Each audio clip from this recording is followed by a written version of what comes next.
En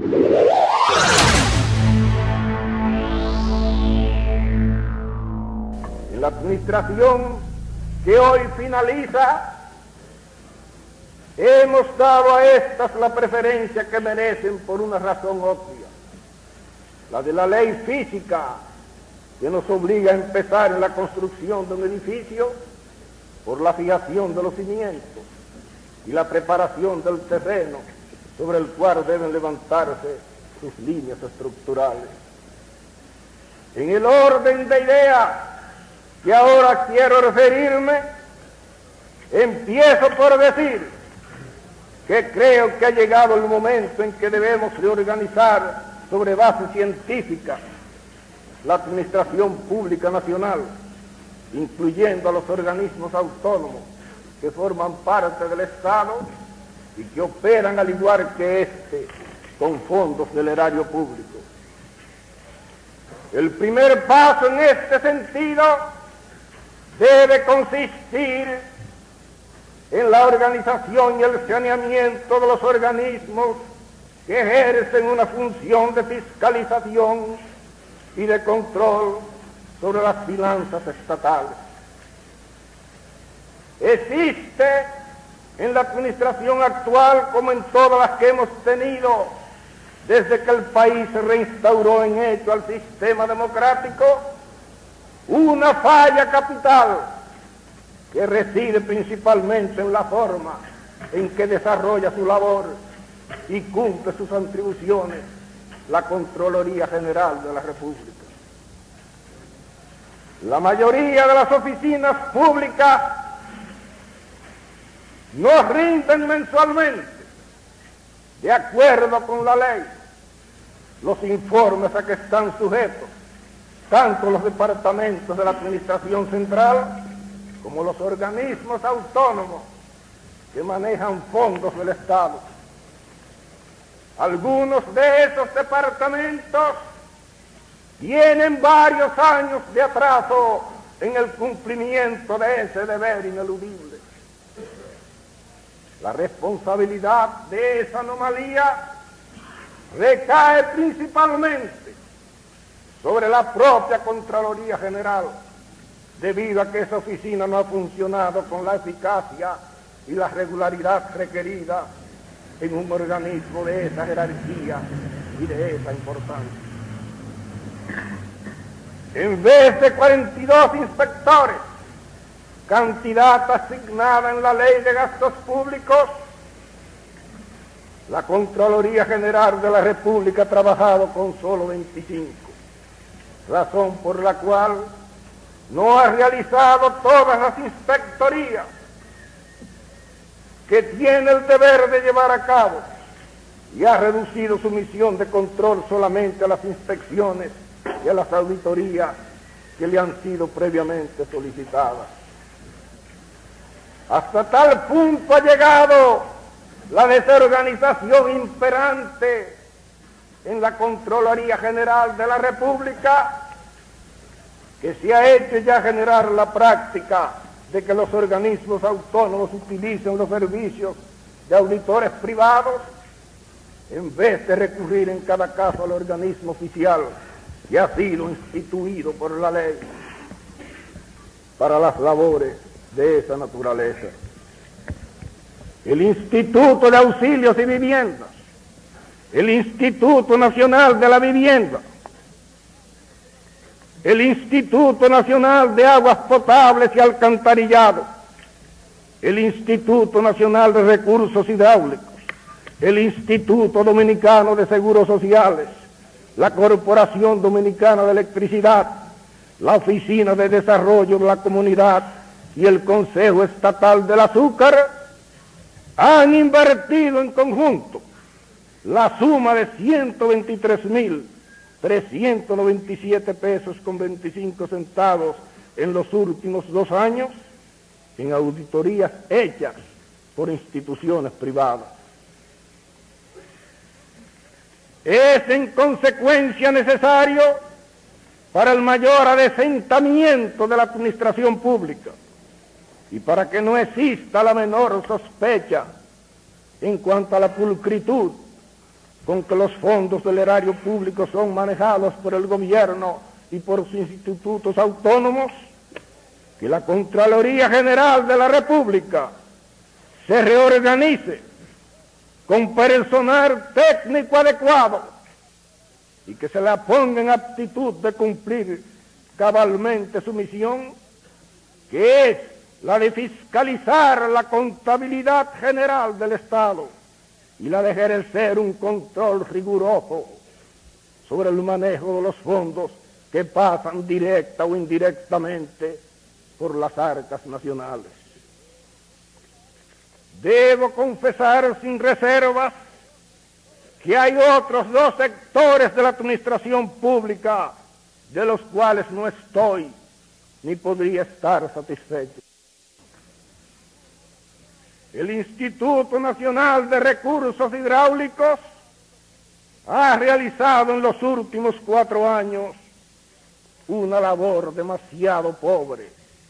si se tiene en cuenta la importancia de la tarea que está llamado a realizar para la promoción de nuestra economía. El gobierno ha hecho cuanto ha podido para poner a ese organismo en condiciones de trabajo verdaderamente favorables. En el período 1966-67 fueron puestos a disposición del INDRI fondos equivalentes a 3.644.214 dólares del préstamo de 15 millones suscrito por el gobierno provisional y del préstamo de 25 millones firmado por el gobierno constitucional. Mensualmente, el gobierno pone a disposición del INDRI la suma de 280.000 pesos, pero lo cierto es que esos fondos se han invertido principalmente en burocracia y en proyectos que han quedado unas veces inconclusos y otras veces no han dado los resultados que originalmente se previeron por falta de capacidad técnica, unas veces, y por falta de empuje constructivo en otras ocasiones. Podría citar entre las fallas más voluminosas del INDRI el caso de Villa Vázquez, donde el gobierno invirtió de sus propios fondos la suma de 1.069.200 pesos sin que esa obra de rehabilitación haya dado hasta ahora resultados realmente positivos. A veces los proyectos preparados por ese organismo técnico han adolecido de errores capitales que se han traducido en pérdidas de consideración para la economía dominicana. El caso más reciente en ese sentido fue el del desvío del río Yuna, mediante una confluencia artificial con el río Barracote en las inmediaciones de Aguasanta. El fracaso de esa obra expone a la salinización una vasta área de tierra fértil y amenaza en convertir en una ciénaga una porción que hasta hace poco fue utilizada por los agricultores de esa zona de la provincia de Duarte como uno de nuestros más prósperos centros de producción arrocera. El INDRI tiene que cambiar de política y convertirse en los próximos 4 años en uno de los puntales de nuestra economía. La misma crítica merece el Instituto de Crédito Cooperativo, el IDECOP, cuya política errática y mal planificada ha dado lugar al fracaso de la mayor parte de las cooperativas que se han organizado desde que esa institución se creó hasta el momento presente. Los índices de recuperación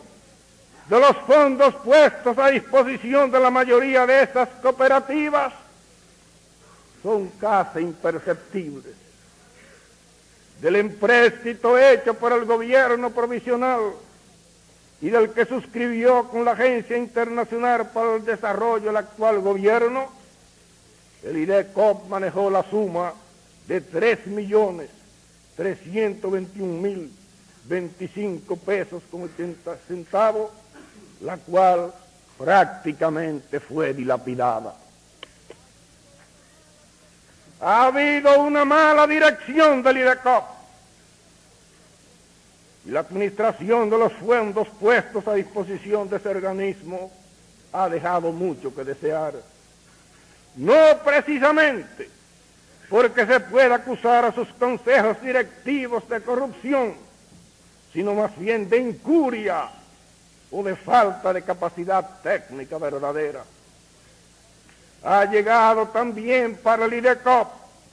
el momento en que ese organismo cambie de rumbo e inicie una política más práctica y más atenta a los intereses legítimos del productor dominicano. Otros departamentos oficiales, en cambio, han cumplido en la etapa que hoy finaliza una labor no óptima, pero sí en muchos aspectos satisfactoria. Cumplo con un deber de conciencia al incluir entre estos sectores de la administración pública a la Secretaría de Estado de Salud Pública y Previsión Social, a la Secretaría de Estado de Agricultura, a la Secretaría de Estado de Obras Públicas y Comunicaciones y al Instituto Nacional de Aguas Potables y Alcantarillado. El Departamento de Salud Pública y Asistencia Social ha sido eficientemente dirigido, pese a los factores adversos con que ha tropezado su labor en el orden económico y al crecimiento violento que ha experimentado la población dominicana, sobre todo la de los sectores más menesterosos, que son precisamente los que más requieren de la asistencia y de la atención de las autoridades sanitarias. Las clínicas rurales, abiertas en la mayor parte de las localidades del país, están cumpliendo una misión de enorme alcance para la salvaguarda de la salud de nuestras clases campesinas. En algunos aspectos se han alcanzado plenamente las metas ambicionadas, como en el caso de la erradicación de la malaria y de la lucha contra las principales enfermedades endémicas del campo dominicano. La Secretaría de Estado de Agricultura, a su vez, no obstante la tremenda sequía que el país sufrió durante casi 2 años consecutivos, ha logrado éxitos espectaculares en algunos sectores de la producción y ha llevado a cabo en muchos otros una labor esencialmente revolucionaria que se ha traducido en aumentos apreciables de nuestra capacidad productiva. Las campañas para la renovación de las plantaciones de café y de cacao se encaminan hacia logros que garantizan al país un porvenir halagüeño en la extensión y el mejoramiento de esos cultivos tradicionales. El mismo comentario encomiástico merece lo que el departamento ha hecho en beneficio del tabaco y en la introducción de nuevas variedades en el campo de la producción arrocera. La Secretaría de Obras Públicas y Comunicaciones, aunque invadida de personal no siempre idóneo, y aunque el equipo de que dispone no es todo lo eficiente que sería de desear, ha trabajado, sobre todo en los 2 últimos años, con celo y eficiencia. Basta uno solo de esos trabajos, el de la autopista Santiago-Navarrete, para hacer a la Secretaría de Obras Públicas acreedora a este reconocimiento que le tributo sin reserva como un acto elemental de justicia. se ha podido advertir en los últimos meses en las labores de ese departamento crucial de la administración pública el empeño de introducir nuevas técnicas llamadas a mejorar sensiblemente la calidad de las obras que se ejecutan en el país, tanto bajo el sistema de administración como bajo el régimen de contratos intervenidos entre el Estado y los particulares. En la autopista Santiago-Navarrete se ha hecho uso de un material de base muy superior al que usó la Elmos en el tramo comprendido entre Santo Domingo y Santiago de la autopista Duarte. Un procedimiento similar, consistente no solo en el empleo de materiales de mejor calidad y en estudios más detenidos de la mecánica de suelos, se está utilizando en la construcción de las avenidas que actualmente se construyen en la capital de la República, tales como la prolongación de la avenida Sarasota, de la Bolívar y de la 27 de febrero. Otros departamentos, como el de Relaciones Exteriores y el de Finanzas, han cumplido una labor que es justo incluir entre las más sobresalientes del cuatrienio que hoy termina. Aunque su labor se desenvuelve en un campo menos perceptible para las mayorías nacionales, han llenado su cometido con brillantez y con altura. Entre las autonomías creadas en 1962, la que se acordó a INAPA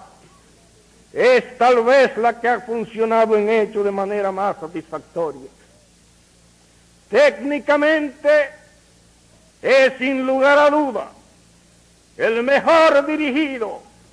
de nuestros organismos autónomos y el que ha hecho hasta ahora a escala nacional una labor más positiva. Otro paso de avance que no puede postergarse es el de la abolición de las rutinas de los cuales hemos vivido y actuado desde que se fundó como entidad jurídica el Estado Dominicano. Ese paso es el de la creación de la carrera administrativa. No creo que en ese campo estemos en aptitud de lanzarnos a la implantación de reformas radicales en forma apresurada. Pero sí se impone ya la necesidad de que la administración pública se desvincule gradualmente de la política y de que los servidores del Estado y de sus organismos autónomos ofrezcan, en compensación al beneficio de la inamovilidad de sus cargos, todas las garantías de idoneidad, de eficiencia y de pulcritud profesional que los distingue en los países en que la organización que tenemos en vista ha sido ya realizada.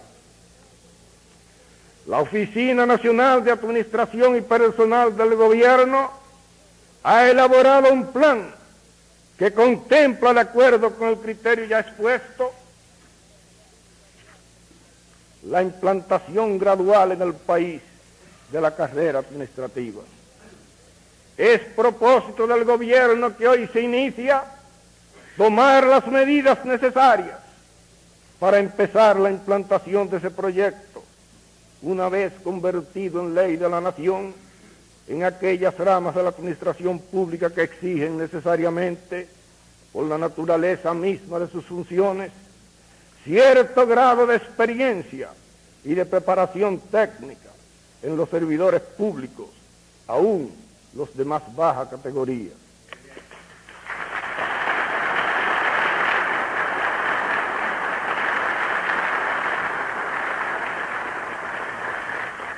Me refiero al personal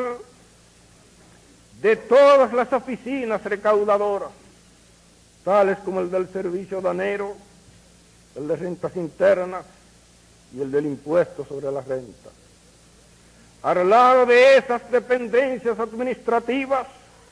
sobre los hombros de cuyos integrantes descansa en gran parte la responsabilidad del mantenimiento y el progreso de los servicios públicos, Hay otras, sin duda más modestas, pero también de gran importancia, no solo por la utilidad de la labor que realizan, sino también por la abnegación y por los bajos sueldos con que siempre se han remunerado las funciones que les son privativas. Aludo ahora a los servidores del Departamento de Telecomunicaciones y a los de la Oficina Nacional del Catastro. La ley de austeridad, vigente desde que se instaló el gobierno, que hoy cumple el mandato que se le confió el 1 de julio de 1966, vence en esta misma fecha.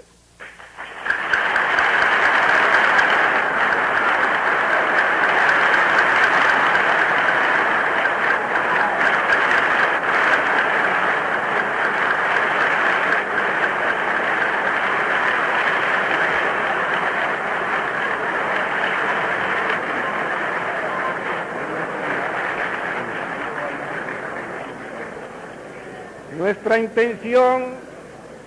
no es prolongar ese instrumento que ha sido tan útil para la recuperación de la economía dominicana. Los aspectos fundamentales de esa legislación cesarán pues desde hoy en lo que respecta a la congelación de los salarios de los trabajadores. Medida impopular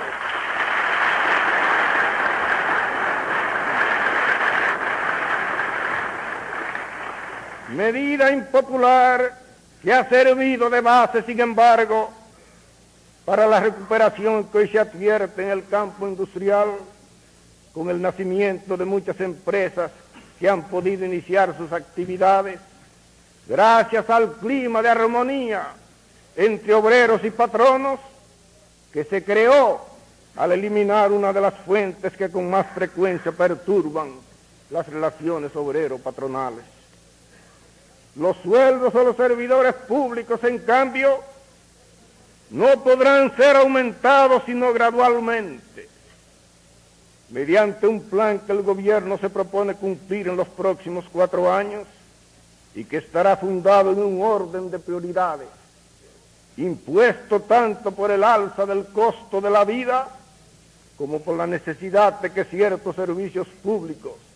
sean eficientemente desempeñados por un personal moral e intelectualmente más idóneo. Los sueldos de los jueces se mejorarán a partir de la Ley de Gastos Públicos de 1971, porque es urgente que la justicia nacional cuente con servidores de mayor jerarquía ética, que no se vean constreñidos a prostituir su misión a causa de los bajos sueldos que perciben y de la imposibilidad en que muchas veces se hallan de satisfacer algunas de sus necesidades más elementales.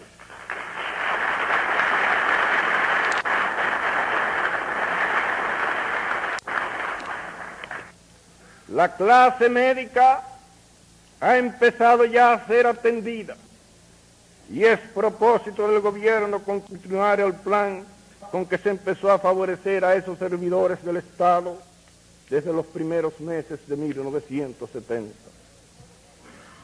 El mismo tratamiento de favor deben recibir los ingenieros al servicio del Departamento de Obras Públicas, que elaboran algunas secciones técnicas esenciales para la ejecución y la fiscalización de las obras que realiza el gobierno. Pero los que a nuestro juicio deben merecer un tratamiento prioritario de mayor urgencia son los servidores del gobierno que laboran en las oficinas recaudadoras, principalmente en aduanas,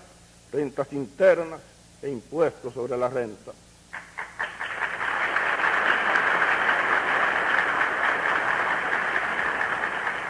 Es necesario no solo premiar la labor de ese personal abnegado,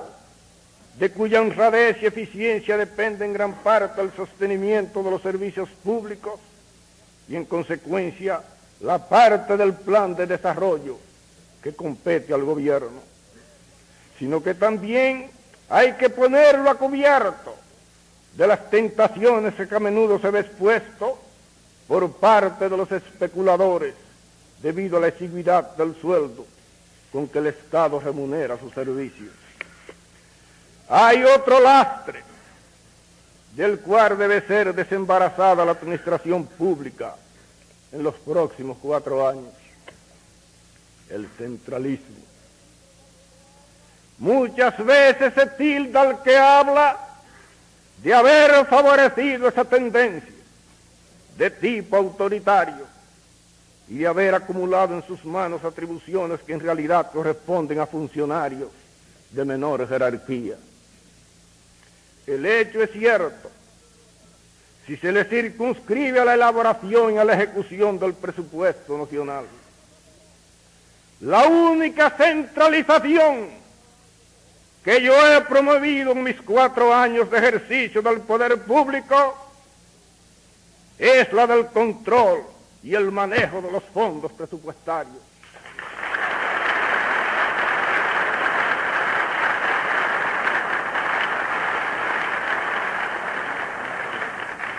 Lo he hecho así y lo seguiré haciendo así mientras ocupe el Palacio Nacional, porque estoy convencido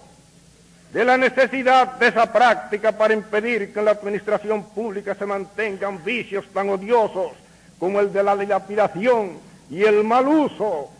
con que a menudo se manejan los fondos del Estado, como el de la concesión de contratos para la ejecución de obras públicas mediante prebendas y comisiones que conspiran no solo contra el crédito del gobierno, sino también contra la propia calidad de las obras ejecutadas, y como el del estancamiento, en fin, a que el progreso del país se vería expuesto en épocas de estrechez económica como la actual, en vista de que los recursos de que el gobierno dispone no alcanzan al término de cada ejercicio fiscal para cubrir todas las llamadas cargas fijas y realizar al mismo tiempo las obras impuestas por la imperiosa necesidad en que estamos de que nuestro desarrollo se lleve a cabo en todos los órdenes a un ritmo cada día más acelerado. Pero fuera del control directo y personal del presupuesto de la nación, lo cierto es que el gobierno que he presidido se ha empeñado en que los jefes de departamentos ejerzan a plenitud sus atribuciones y actúen con responsabilidad en el ejercicio de las mismas. Si no se ha obtenido en muchos casos esa descentralización, no es por culpa del titular del Poder Ejecutivo, sino más bien por la tendencia de nuestros funcionarios a eludir la cuota de responsabilidad que a todos los integrantes de un gobierno le corresponde en cuanto al ejercicio de las atribuciones que le son específicamente asignadas.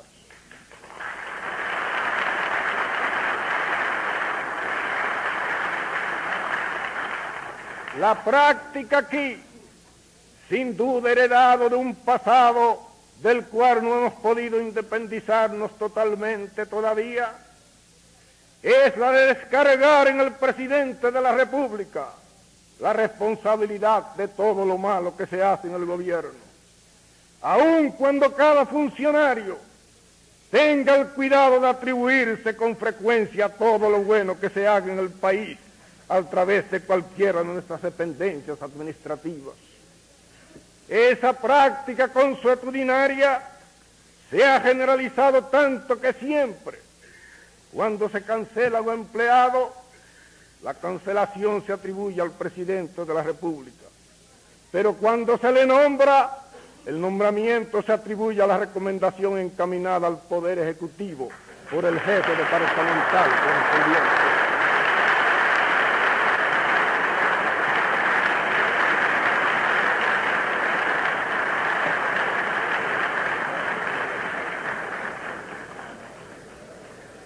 No existe, en conclusión, verdadero centralismo en la administración presente. Lo que hay, eso sí, Es irresponsabilidad en muchos funcionarios públicos que por apatía o por falta de rectitud profesional desempeñan sus cargos con sujeción a una norma política esencialmente descolorida y rutinaria. Paso ahora a analizar las críticas que se han hecho, algunas con intención dañina y otras, aunque las menos, con ánimo constructivo, a la gestión del gobierno cuya primera etapa de 4 años finaliza en esta fecha histórica. El reparo que con más frecuencia se ha hecho al periodo de gobierno que hoy finaliza es en lo que nos hemos preocupado más por la rehabilitación económica del país que por la adopción de una política agresiva de verdadera promoción humana. Es obvio que no se alude al formular esa crítica contra el gobierno a aquellos aspectos de la justicia social que obedecen en cierto modo